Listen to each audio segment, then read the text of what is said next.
नमस्कार दोस्तों, मैं विवेक एक बार फिर से अपने YouTube channel stock trading technique पर आपका हार्दिक स्वागत करता हूं। दोस्तों, आपने मेरी पिछली अपलोडेड वीडियो देखी होगी जो मैंने निफ्टी 50 इंडेक्स के कुछ दिग्गज शेयरों के ऊपर जो निफ्टी 50 के अंदर अच्छी वेटेज रखते हैं उन स्टॉक्स के बारे में आपसे बात की थी फ्राइडे या सैटरडे के सेशन में। और अगर आज की चलती हुई मार्केट में इन स्टॉक्स के साथ मेरी वीडियो को आप कंपेयर करेंगे तो रिजल्ट्स खुद आपके सामने होंगे। मैं उसके ऊपर कोई व्याख्या नहीं करूंगा, क्योंकि अगर मैं उसके ऊपर डिस्कशन करना शुरू किया तो जो मैं आगे आपको बताना चाहता हूं कल के लिए वो बताने में कमी रह जाएगी और वीडियो बहुत लंबी हो जाएगी। तो चलिए, कल के ट्रेडिंग सेशन में यानी 18 अगस्त को अल्ट्राटेक सीमेंट, जो सबसे पहले चार्ट के बारे में मैं आपसे बात कर रहा हूं, उसको मैं आपके साथ ज़रा डिस्कस कर लेता हूं। आप देखिए, पिछले 15 दिन से लगातार एक डाउन ट्रेंड कंटिन्यूस देखने के बाद इस स्टॉक प्राइस ने आज की क्लोजिंग में तकरीबन हाई के ऊपर क्लोज दिया है 4046 का। बहुत अच्छी क्लोजिंग है, नो डाउट। जो इसने अपनी 3-4 मूविंग एवरेजेस थी जो ब्रेक कर दी थी, उसको फिर से इसने सस्टेन किया है और प्राइसेस उसके ऊपर ही क्लोज हुए हैं। तो कल के सेशन में क्या देखने को मिल सकता है? कल की ओपनिंग अगर हमारी आज के हाई से ऊपर आती है यानी 460 के आसपास आती है और लगातार हम सस्टेन करना शुरू करते हैं, तो आपने ये कंटिन्यूस एक जो शॉर्टफॉल देखा है, इसको हम शॉर्ट कवरिंग्स भी कह सकते हैं या कई कईयों ने अपने लॉन्ग्स को भी काट देते हैं, तो वो फिर से एंट्री ले सकते हैं। यानी शॉर्ट्स कवर हो सकते हैं और कुछ लोग फिर से नीचे ऊपर माल बेच के नीचे फिर एंटर हो सकते हैं। उस केस में ये प्राइस तकरीबन 4150 के आसपास यानी यहां से 100 पॉइंट के ऊपर की तरफ मूव कर सकता है। लेकिन कहीं इसने 4000 ब्रेक किया और उसके नीचे सस्टेन करना शुरू किया तो हम इमीडिएट बहुत तेजी से तकरीबन 100 पॉइंट्स नीचे खो देंगे और ये प्राइस नीचे की तरफ चला जाएगा। और अगर 3934 ये सस्टेन नहीं कर पाया तो एक बड़ा फॉल और देखने को मिल जाएगा जो तकरीबन 3750 तक का होगा। तो आप पोजीशन उसी हिसाब से देख सकते हैं। तो चलिए गेल की बात कर लेते हैं। गेल ने आज की क्लोजिंग, अच्छी क्लोजिंग, आप देखिए नीचे से कितना कवर करके हाई एक बार तो जो क्रूशल लेवल था, जो एक रेजिस्टेंस थी, उसको ब्रेक करके ऊपर गया लेकिन सस्टेन नहीं हुआ और नीचे क्लोजिंग दी। कल के दिन में 99 क्रॉस करके अगर ऊपर ट्रेड करना शुरू करता है, आप 98 का स्टॉप लॉस लगाइए और तकरीबन हम ये कह सकते हैं 100 से 101 पॉइंट तक की आप मूव गेल में देख सकते हैं। शॉर्ट कहाँ देखते हैं? जब 97 ब्रेक हो जाए नीचे की तरफ और कंटिन्यूस उसके नीचे सस्टेन होने लगे तो आपको नीचे के प्राइसेस 95 94 तक के भी देखने को मिल सकते हैं। टाटा मोटर्स ने आज देखिए एक डोजी पैटर्न क्रिएट किया है। कल के दिन में एनगल्फिंग पैटर्न क्रिएट हुआ यानी फ्राइडे के सेशन में, और आज प्राइस जो फ्राइडे की क्लोजिंग थी उसके नीचे क्लोज हुआ है। यानी एक कैंडल और इस तरीके की आज की क्लोजिंग से नीचे बन गई तो आप जितना बड़ा ये आपने अप ट्रेंड देखा है उतना ही बड़ा एक डाउन ट्रेंड भी देख सकते हैं। लेवल देखिए, मैंने जो दो ऊपर की रेजिस्टेंस और नीचे की सपोर्ट मार्क की हुई थी, आज के दिन में प्राइस ने इन दोनों को टच किया। आप देखिए नीचे 120 भी टच हुई और ऊपर 126 भी टच हुई। क्रॉस दोनों तरफ किसी तरफ नहीं हुई, क्लोजिंग बिल्कुल सेंटर 123। ऊपर जब तक हम 126 क्रॉस करके, जो एक बहुत बड़ी हर्डल है, उसके ऊपर सस्टेन करना शुरू नहीं करते तब तक आप बाइंग की तो सोचिएगा भी मत। और शॉर्ट अगर किसी ने करना हो, 18 तारीख को प्राइस को 120 क्रॉस होने दीजिए नीचे की तरफ, और अगर ट्रेड करना शुरू करता है नीचे ही 120 के, तो आप 116 और 115 और 110 तक के टारगेट भी बहुत तेजी से देख लेंगे। यूपीएल, यूपीएल की क्लोजिंग पिछली जो एक कैंडल थी, काफ़ी बड़ी बेरिश कैंडल बनी थी, उसके बिल्कुल सेंटर पॉइंट में ही आई है। तो इसको हम अच्छी, हाँ कल के प्राइस से नो डाउट एक अच्छी ऊपर की क्लोजिंग है, लेकिन जो हमारे हिसाब से क्लोजिंग में इसको, जो ये मैंने एक ट्रेंड लाइन मार्क की हुई है, इसको थोड़ा सा और बढ़ा देता हूँ ऊपर। जब तक आप इसके आसपास जाके या इसको क्रॉस नहीं करेंगे, बड़ा बुलिश ट्रेंड तो इस प्राइस में नहीं देखने को मिलेगा, जो तकरीबन अभी काफ़ी ऊपर है 503 के आसपास। अभी हमारी क्लोजिंग 487 की है। तो किसी ने, जो एग्रेसिव ट्रेडर होते हैं, जो स्टॉप लॉस लगा के ट्रेड करना शुरू करते हैं, तो वो अगर कल के दिन की ओपनिंग 490 के ऊपर आती है और ट्रेड करना शुरू करते हैं, तो आप आज की क्लोजिंग 487 का स्टॉप लॉस लगा के 503 के टारगेट के लिए बैठ सकते हैं। अदरवाइज जिसको शॉर्ट में पोजीशन बनाने में मज़ा आता है, वो 475 ब्रेक होने दीजिए, उसके नीचे ट्रेड करना शुरू करता है, तो आपको पहला ही टारगेट 468, 464, हम ये कह सकते हैं 49 तक के भी प्राइसेस देखने को मिल जाएंगे।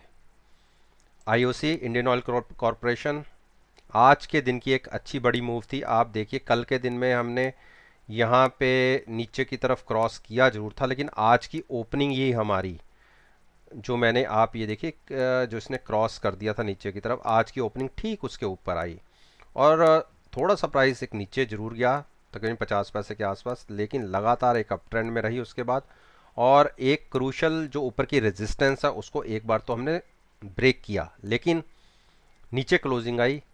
कल के दिन में आप 88 क्रॉस होकर ऊपर ट्रेड होने दीजिए।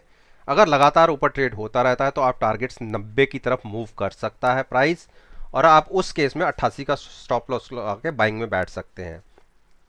नीचे जब तक प्राइस 87 ब्रेक करके नीचे सस्टेन ना होना शुरू हो, ट्रेड ना शुरू करे, तब तक आप शॉर्ट में मत बैठिएगा। 87 ब्रेक होने के बाद प्राइस जब 86 के आसपास या 8650 के आसपास जाए, मात्र 50 पैसे के आसपास या 1 रुपये के आसपास, तो आप शॉर्ट में बैठिए। 85 के टारगेट्स आपको देखने को मिलेंगे।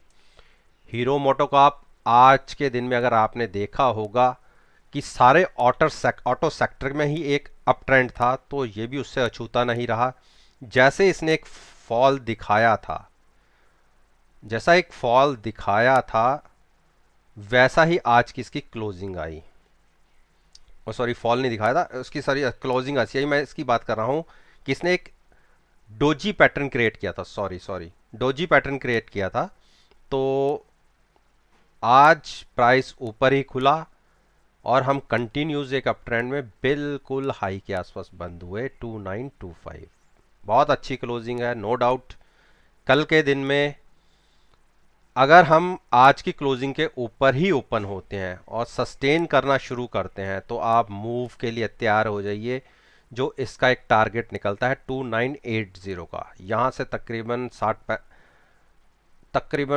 45-50 रुपये ऊपर का, ये आपको टारगेट्स बहुत तेज़ी से देखने को मिलेंगे। उस केस में आप आज की क्लोजिंग का स्टॉप लॉस लगा सकते हैं 2925 का। शॉर्ट्स अभी नहीं बनते इसके अंदर, एक अप ट्रेंड में है। मैं आपको MACD भी दिखा देता हूँ। देखिए यहाँ इसने एक है क्रॉस ओवर दिया, बुलिश क्रॉस ओवर दिया, तो शॉर्ट की तो सोचिएगा भी मत अभी। और हाँ, यहाँ से एक साइन ज़रूर मिल सकता है कि हम ओवरबॉट पोजीशन के अंदर आ गए हैं। तो जब आपको रिवर्सल दिखे कि थोड़ी सी स्ट्रेंथ वीक हो रही है, उस केस में आप फिर शॉर्ट कर सकते हैं। टाइटन, टाइटन ने आज, ये देखिए अपनी दो रेंज, जो मैंने ऊपर की ट्रेंड लाइन और नीचे की ट्रेंड लाइन को मेंशन किया हुआ है, एक बार तो ये नीचे जरूर आया, लेकिन अगली 3 कैंडल्स ही रोज़ नए हाई के ऊपर बन रही हैं। तो एक बहुत अच्छा बुलिश साइन है, जो इस प्राइस को काफ़ी ऊपर तक ले जा सकता है और हम 1145 को छू सकते हैं। और अगर इसके ऊपर एक बार क्लोजिंग दे दी, तो आप देखिए बहुत अच्छी बड़ी तेज़ मूव आपको देखने को मिलेगी। कल की ओपनिंग आज की हाई से ऊपर आनी चाहिए, 1125 के अबव ओपन होने दीजिए, ऊपर सस्टेन होने दीजिए और तकरीबन 30-35 पॉइंट के मूव के लिए रेडी हो जाइएगा अपसाइड पर। शॉर्ट्स में केवल और केवल जब तक प्राइस 1090 को ब्रेक नहीं करता तब तक शॉर्ट में नहीं जाना, अदरवाइज नुकसान हो सकता है। उस केस में अगर नीचे ब्रेक करता है तो आप 1075, 1070, 1040 के प्राइसेस को नीचे देख सकते हैं। टीसीएस कंटिन्यूस बेयरिश ट्रेंड, और ये एक साइन बहुत बढ़िया दे दिया इसने, बढ़िया साइन दिया है, बिल्कुल एक डोजी बना है और बिल्कुल क्लोजिंग देखिए हाई के आसपास आई है। लेकिन केवल एक चीज देखने वाली है कि अगर क्लोजिंग इसकी 2270 के ऊपर आ जाती, 68 की आई है, नो डाउट 2 रुपए का फर्क है, लेकिन फिर भी एक हेल्दी साइन दिखने के लिए हमारी मनचाही उसके ऊपर क्लोजिंग आनी चाहिए। कल का दिन ओपनिंग 2280 की आने दीजिए, उसके ऊपर लगा ट्रेड होने लगता है तो आप स्टॉप लॉस मात्र और मात्र 5 रुपए का लगाइएगा और यहां से मूव टीसीएस के अंदर कम से कम आपको ये मान के चलिए 60 से 70 पॉइंट्स की मूव बहुत तेजी से देखने को मिलेगी। शॉर्ट जब 2250 नीचे की तरफ तोड़ दे और अच्छे वॉल्यूम्स हो, वॉल्यूम्स भी बहुत मैटर करते हैं, नीचे की तरफ ब्रेक हो जाए, प्राइस नीचे सस्टेन होने लगे, वेट कीजिए 2240 का। अगर 2240 ब्रेक हो जाता है तो आप ये देखिएगा कि हमें 2100 या 2185, 2190 के टारगेट्स बहुत तेजी को देखने को मिलेंगे। मैं एक चीज और मेंशन करना चाहता हूं, देखिए यहां पे ये एक हैमर बना था, जो भी कोई देखेगा तो उसको यही कहेगा कि ये एक बेयरिश हैमर है, जबकि ये बेयरिश हैमर नहीं है। आप देखिए नीचे से प्राइस बिल्कुल टॉप पे जाके क्लोज हुआ है और उसके बाद की आप मूव देखिए कितने बड़े कैंडल्स बने हैं, बिल्कुल वही पैटर्न यहां क्रिएट हुआ है, यहां पे पैटर्न देखिए क्रिएट वैसा ही हुआ है। और अगर नीचे से अभी ऐसा कोई इंडिकेशन नहीं है एमएसीडी में देखिए अभी भी अच्छा बड़ा बेरिश ट्रेंड ही है, लेकिन जो कैंडल इंडिकेशन दे रही है मैं उसकी बात कर रहा हूं केवल। डोजी पैटर्न में हाई पे क्लोजिंग आई है, बिल्कुल कल का ओपनिंग मैटर करती है। अगर नीचे की तरफ खुले तो एक बड़ा डाउन ट्रेंड भी देखने को मिलेगा, और अगर हम थोड़ा सा ऊपर खुल गए और सस्टेन कर गए तो आप देखिएगा मूव कितनी बड़ी होगी।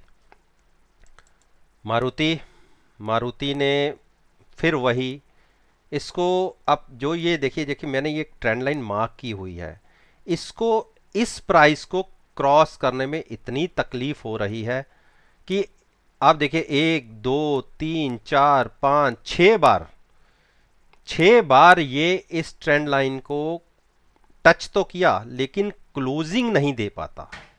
ऊपर देखिए कोई क्लोजिंग ट्रेंड लाइन के ऊपर नहीं आई, ये अपनी रेजिस्टेंस को क्रॉस तो इसने किया यहाँ पे, यहाँ फिर नीचे आए, एक ये क्लोजिंग जरूर हम कह सकते हैं अपनी रेजिस्टेंस के जो क्रॉस करके ऊपर आई थी।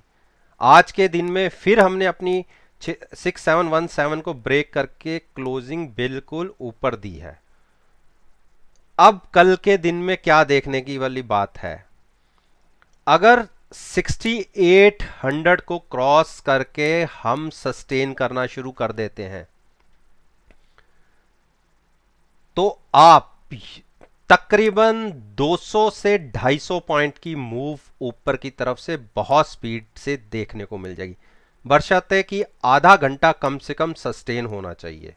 उस केस में आप 6800 का स्टॉप लॉस लगा के आप बाइंग में बैठिए, और अगर फिर कल को अगर यहां से सेलिंग फिर देखने को मिली तो हम फिर 6710 को ब्रेक कर देंगे और फिर हम नीचे की तरफ एक इसी टेरिटरी में घूमना शुरू कर देंगे। शॉर्ट हम तब तक नहीं बनाएंगे मूड अपना जब तक हम ये कह सकते हैं कि 6710 को होल्ड कर रहे हैं, उसके नीचे क्रॉस करते ही हम बेयरिश हो जाएंगे तकरीबन जब प्राइस 6580 को ब्रेक करेगा। हम यहाँ से 100 से 120 पॉइंट का आसपास का फ़र्क है, लेकिन मारुति के लिए 120 पॉइंट कुछ भी नहीं है। एक एक दिन में 250 से 300 पॉइंट की मूव दिखाता है। तो आप उसी हिसाब से काम कर सकते हैं। अब हम बात कर लेते हैं ब्रिटेनिया। ब्रिटेनिया ने आज एक अच्छा रिवर्सल दिखाया जरूर है, लेकिन जो हमें चाहिए जब तक वो नहीं आ जाता तब तक थोड़ा सा हम अभी वेट करेंगे। हम वेट करेंगे 3918 को क्रॉस करने का, और क्रॉस करने के बाद अगर प्राइस 3940 के ऊपर ट्रेड करना शुरू करता है तो उस केस में हमें 3990 के टारगेट्स देखने को मिलेंगे, जो ये मैंने पहले ही मार्क किया हुआ है। आप देखिए 1 2 3 और यहाँ भी हम पास पास गए, 4 बार हमें वहां जाने के बाद रिजेक्शन मिली, और इस बार अगर हम क्रॉस कर गए तो एक अच्छी बड़ी मूव देखने को मिलेगी। शॉर्ट में हम 3810 को टूटने का वेट करेंगे, और अगर उसके नीचे सस्टेन होना शुरू होता है तो आपको 3770 के टारगेट्स बहुत तेजी से देखने को मिलेंगे। तो दोस्तों ये वो 10 स्टॉक्स थे जो निफ्टी 50 के अंदर अच्छी बड़ी वेटेज रखते हैं। उम्मीद करता हूं कि आप मेरी इस वीडियो को कल की मार्केट के साथ, इन पर्टिकुलर स्टॉक्स की मूवमेंट के साथ एनालाइज कर सकते हैं, और रिजल्ट्स आप खुद एनालाइज कीजिएगा कि जो मैंने कहा क्या वो रेंज बाउंड रहा, क्या उसने टारगेट्स को हिट किया, क्या उसने सपोर्ट को होल्ड किया, कि कहां स्टॉक प्राइस को मूवमेंट में तकलीफ आ रही है। वो सब चीजों को एनालाइज कीजिए, और जो क्वेश्चन हो आपका आप मुझे कमेंट बॉक्स में नीचे लिखिए, मैं उसका आंसर दूंगा। और अगर वीडियो पसंद आई है तो इसे लाइक जरूर कीजिएगा, शेयर भी कीजिएगा, ताकि नॉलेज दूसरों तक स्प्रेड हो। और अगर आप मुझे कोई सजेशन देना चाहते हैं तो आपका स्वागत है। आप नीचे कमेंट बॉक्स में लिखिए, मुझे सजेशन दीजिए कि मुझे कहाँ पे सुधार की ज़रूरत है। और अगर आप मेरे को पुरानी परफॉर्मेंस को एनालाइज करना चाहते हैं, मेरे यूट्यूब चैनल पर प्लेलिस्ट अपलोडेड है विद रिजल्ट्स। आप उनको देखिए, कंपेयर कीजिए और अपनी नॉलेज गेन कीजिए। तो दोस्तों जैसे मैं हमेशा आपसे कहता हूं कि ये वीडियो केवल मैं आपसे सीखने के पॉइंट ऑफ व्यू से ही शेयर करता हूं। मैं कभी नहीं कहता कि आप मेरी इन वीडियोस के ऊपर मार्केट में कोई पोजीशन क्रिएट करें। तो इसी बात के साथ मैं आपसे विदा लेता हूं, और एक नई वीडियो के साथ आपके सामने फिर से आऊंगा। तब तक के लिए धन्यवाद। Take care and have a nice day.